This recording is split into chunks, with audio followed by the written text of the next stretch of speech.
And so Dr. King said this: you cannot legislate goodness, you cannot pass a law to force someone to respect you. The only way to social justice in a capitalist country was economics and ownership. Never heard that quote before.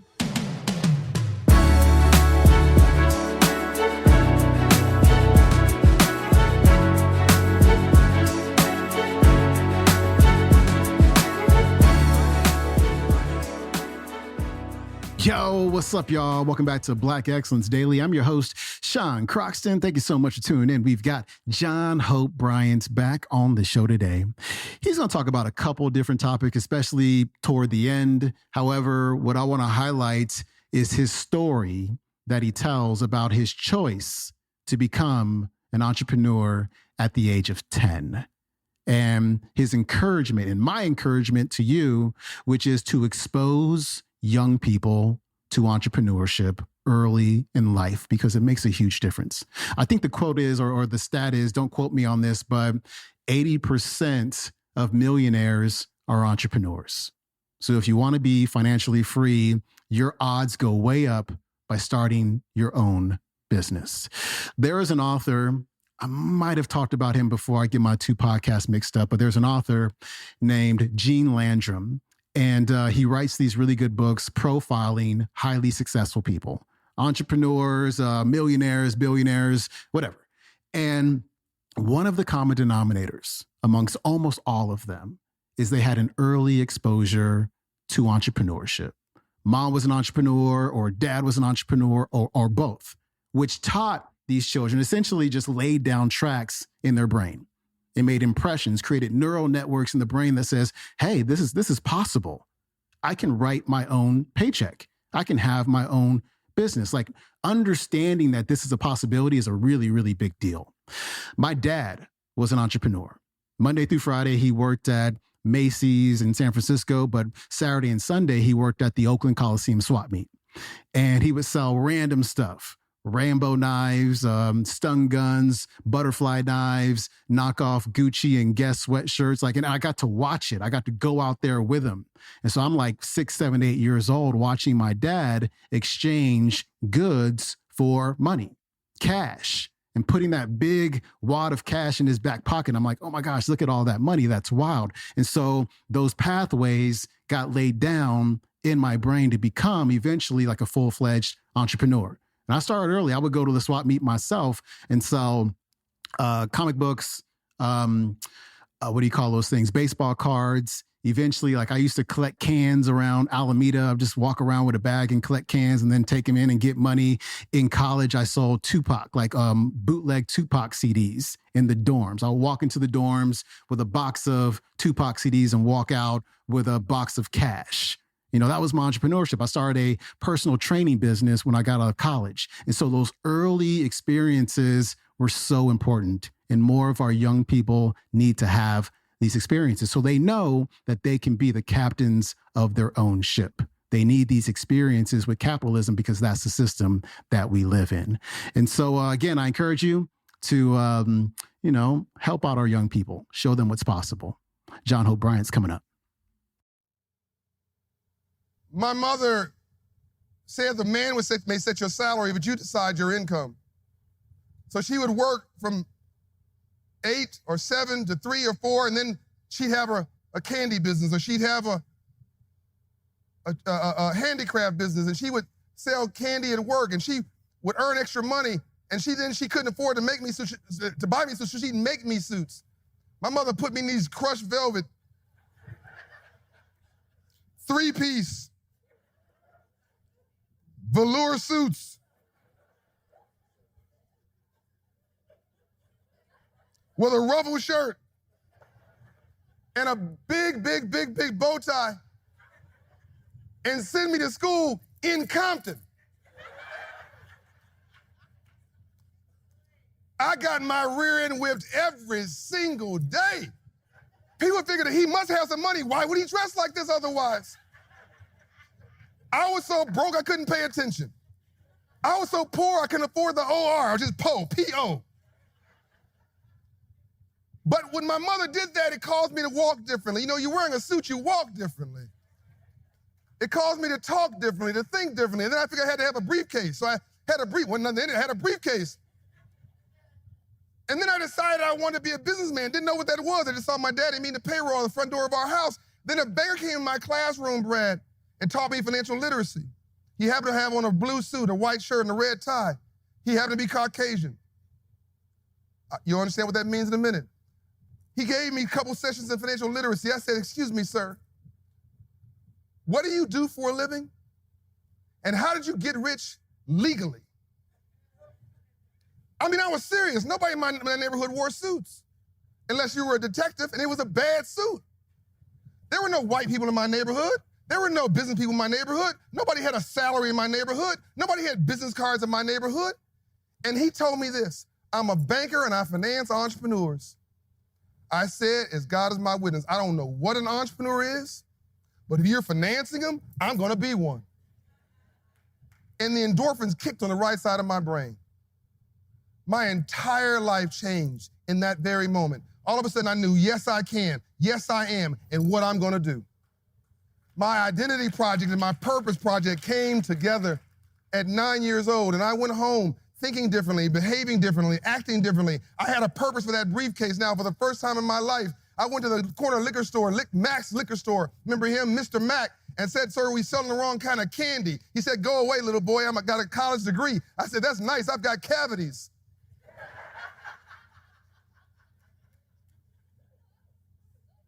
To shut me up, he hired me.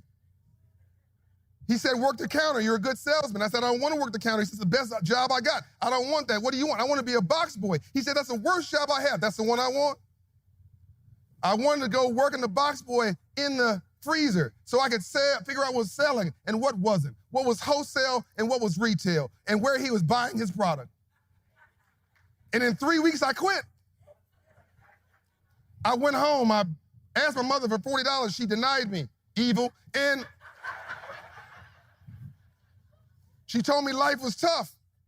You're gonna borrow the money, you gotta pay it back.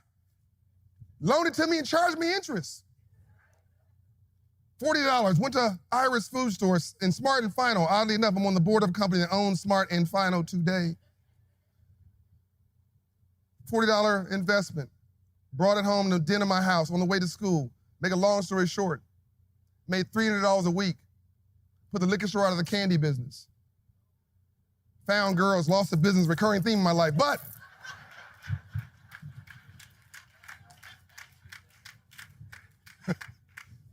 it proved to me at 10 years old I could do anything I wanted to. Do you know what it does to a child's self-esteem and the endorphins on the right side of their brain when you can excel and control your own destiny at 10 years old? So what is all this about? Because I'm an entrepreneur today because of what happened at that moment. And I realized when that white banker came in my classroom, the color wasn't white, black, red, brown, or yellow. It was all of us having some more green.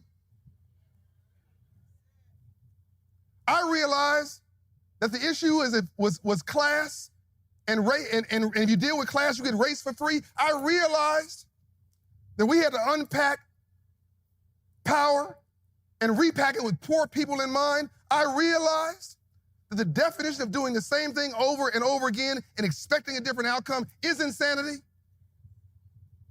There's nothing wrong with black people. There's nothing wrong with brown people. There's nothing wrong with us whatsoever. In fact, we are brilliant. We've been doing so much with so little for so long. We can almost do anything with nothing.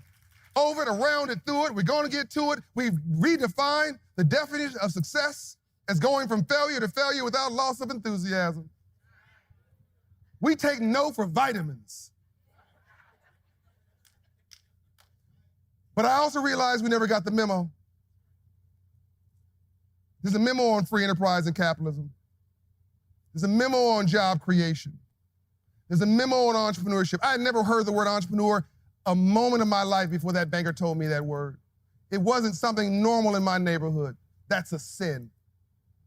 Because entrepreneurship is where almost everything actually came from if it wasn't actually created by God. And so I started reimagining my life and reimagining my purpose and trying to figure out how to set my people free. And in the course of all this and being curious and realizing God gave me 2 ears and 1 mouth so I listened twice as much as I talked. I tripped upon a story that nobody had ever been told. March 3rd, 1865, after the Emancipation Proclamation, after the Civil War, 20 former slaves went to go meet in Savannah, Georgia with Lincoln's cabinet. They say, what do you want? Do you want a social service program? No. Do you want a handout? No. What do I want? I want land. I want to do for my... Don't just teach me how to fish. Don't just give me a fish. Teach me how to fish. Don't just give me a handout. Give me a hand.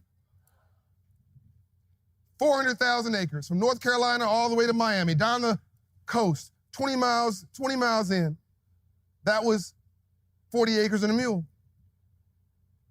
The next month, we worked so hard, they said, give them a mule. That was February. January, further the land. March, here comes the bank.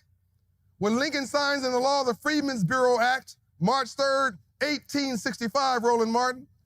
On the same day he signs the Freedmen's Bureau Act in the law, he puts in God we trust on U.S. currency. Translation, never again will the immoral act of slavery ever be government endorsed as a form of capitalism. And his mission was to, quote, teach freed slaves about money. He was killed the next month. April 1865. Here comes Frederick Douglass. You know him as an abolitionist. No. He was a businessman. He owned property in Baltimore. He owned property in Anacostia, who was also an abolitionist and a supporter of our freedom. He went to go run the bank, even though he was told to fail. He put $10,000 of his own money in this bank. He was known as a government bank. He wasn't going to get his money back. That's $20 million today, which means he was not a broke man. 72,000 former slaves put every dollar they had in this bank, $52 million in, Brad, $100 billion today. Don't tell us what we cannot do. Over to round it through it, we're going to get to it. We believed even though we had no reason to. 1874, the bank fails. It was said the failure of this bank did more to set free slaves in America back than 10 more years of slavery. You pop your fingers, 100 years, you go to 1968, here comes Andrew Young, now Ambassador Andrew Young, Martin Luther King Jr., into Memphis, Tennessee, the Poor People's Campaign. What did Dr. King say? He didn't say, I'm here to save black people. He said, I'm here to redeem the soul of America from the triple evils of war, racism, and poverty. He knew what Jim Clifton knew earlier. I don't need you to feel sorry for me. I don't need you to do me any favors. No, America needs me to succeed. But you can take no pleasure from the fact there's a hole in my end of our boat. We all need to be in this boat, rowing for our own success. And so Dr. King said this: you cannot legislate goodness. You cannot pass a law to force someone to respect you. The only way to social justice in a capitalist country was economics and ownership. Never heard that quote before. That was the Poor People's Campaign. He flew into Memphis, April 3rd, 1968. He gave his speech at Mason Temple, where my friend, Dr. Bass, Bishop Bass is here today, where we have a hope inside today at Mason Temple in Memphis, Tennessee. He said, I have seen the mountaintop. I may not get there with you, and everybody wants to live a long life, he said. But basically he was saying, I don't want to die with captains of industry in New York. I don't want to die with leaders in Washington, D.C. I don't want to die suited and booted in Atlanta. I want to come with poor people in Memphis, Tennessee, sanitation workers who got their back straight up and who had signs that said, I am a man. And he was at peace. The next day he was actually jovial. Roland, Ambassador Young said they had a pillow fight. He was completely relaxed. An hour before his life came to an end. The same month that Lincoln was assassinated. The same month we now call Financial Literacy Month. Here's my message. It's not like we got the memo on free enterprise and capitalism and screwed it up, ladies and gentlemen. We never got the memo. When the playing field is level and the rules are published, like sports, like entertainment, like the arts, we excel. When the playing field is level and the rules are published, we excel. But capitalism is not like that way. It is about relationships and a game and a strategy and a plan and a tactic, and no one ever gave us the memo. What happens when you give a generation of new leaders the memo? What happens when we realize that we are already wealthy? Somebody's convinced you that you have no value. That is wrong. Wealth has nothing to do with money. Poverty has nothing to do with money. There's a difference between being broke and being poor. Being broke is economic, but being poor is a disabling frame of mind, a depressed condition of your spirit, and you must vow never, ever, ever to be poor again. That was John Hope Bryant. His website is operationhope.org. You can watch today's talk on YouTube. It's called John Hope Bryant, Closing Remarks at the Hope Global Forum 2017. Hey, thank you to all of you who have left a rating or a review for the show on Apple Podcasts or Spotify. Much appreciated. As I said a couple weeks ago, if you want to support a Black business without spending any money at all, just take 1 minute, just press the 5-star button and just leave a quick review for the show. It really helps a lot. You have no idea. I'll see you tomorrow with Steve Harvey. Thank you. I'm out. Peace.